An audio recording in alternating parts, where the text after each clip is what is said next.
Good day. I'm Corey Jones with Safety Man Security Consulting, safetyman.co. Today we're going to talk about being safe if you're in a vehicle that's being assaulted or harassed by a group of people.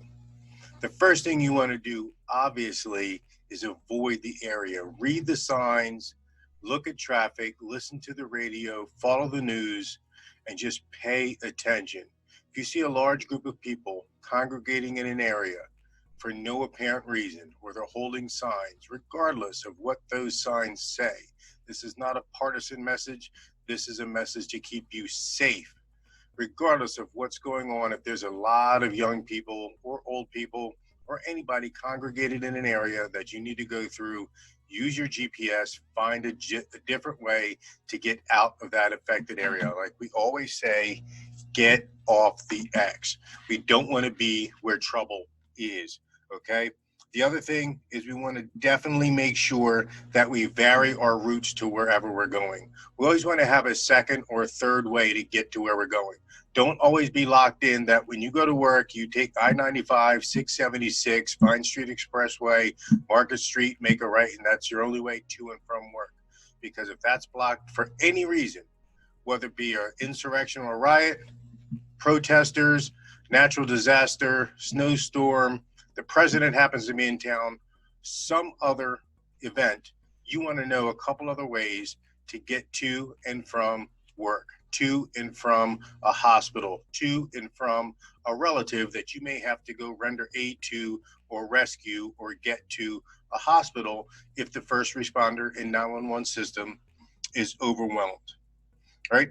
Additionally, what we want to do is make sure that we have a plan. If we're legally allowed to carry a weapon, make sure you're trained in how to carry a weapon and make sure you have it ready to go. Again, follow the laws of your jurisdiction, your state, and the federal government, and then make sure that you're trained on it.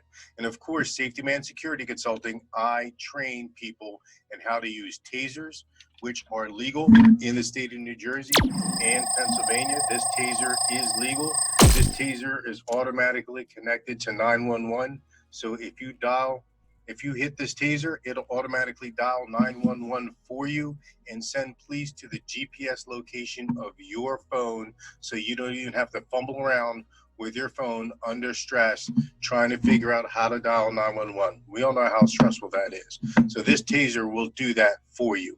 I'm a certified taser instructor. I've trained hundreds of police officers and numerous civilians in how to safely, legally, ethically, morally, and tactically and practically how to utilize a safety and a taser to protect life efficiently and safety. Also, we can teach you how to use a firearm. If in Pennsylvania and you have a carry permit, we want to make sure that you are up to date in how you're carrying it. You have the proper ammunition, you have the proper method of carry, and you're up to date on the laws of the use of force and how you're going to use this weapon to protect your life and the life of anyone else in your car or anyone you see in the crowd that is about to suffer serious bodily injury or death.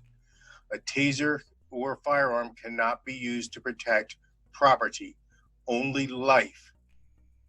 Not property, only life.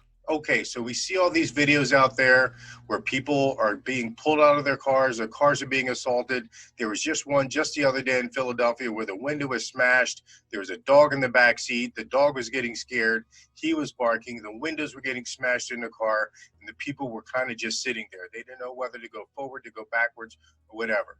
My rule of thumb is slowly stay on that gas and continue to exit the kill zone. Get off the X. Don't stay where danger is.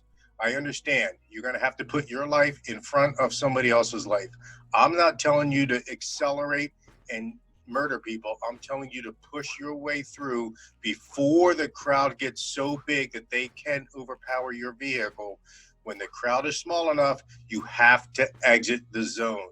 Slowly, but definitely with a little bit of assertiveness. Don't stop, don't listen, windows up, doors locked. If you have weapons at the ready, you're on the phone with 911, you're screaming for help, you're giving your GPS location, you're giving cross streets, you're describing the attackers, and you're exiting the attack zone. You're getting away from danger and know where you're going. Don't go down a one-way street.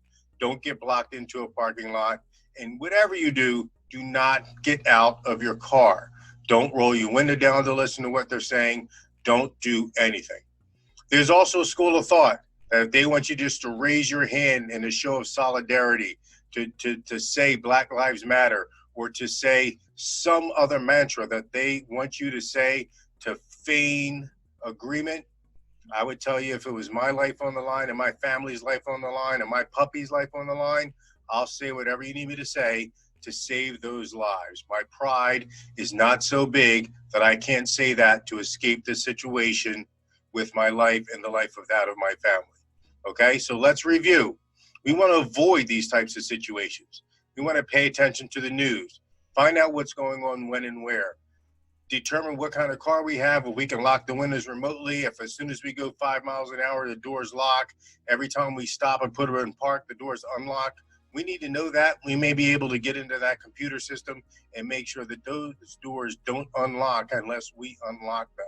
Number two, decide of where your escape route's going to be and make the decision now that you're willing to push through people to save your life. Again, I'm not telling you to mash that accelerator and get up to 60 miles an hour and start throwing bodies around. That's homicide. That's not what I'm saying. What I'm telling you to do is exit your family out of danger. So you slowly are going to push your car with assertiveness to a safe location. If you have to run into somebody, we can do that. You're laying on your horn. You're on 911. You're yelling, get out of the way. You're yelling, I'm scared. Make something up. I have to go to the hospital. My passenger is sick. I think they're having a heart attack. I think they're having a stroke. I think they have COVID.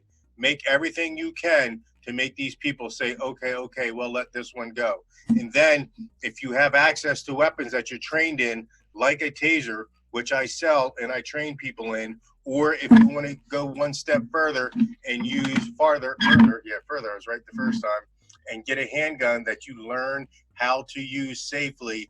I'm a certified firearms instructor. I've trained SWAT teams, police officers, and private citizens at how to safely, legally, effectively, morally use a firearm to defend life safely and effectively. Safetyman.co, please listen, like, follow, share, and subscribe. We're here to keep you safe regardless of what's going on around you. Safetyman.co. Be ready and be safe.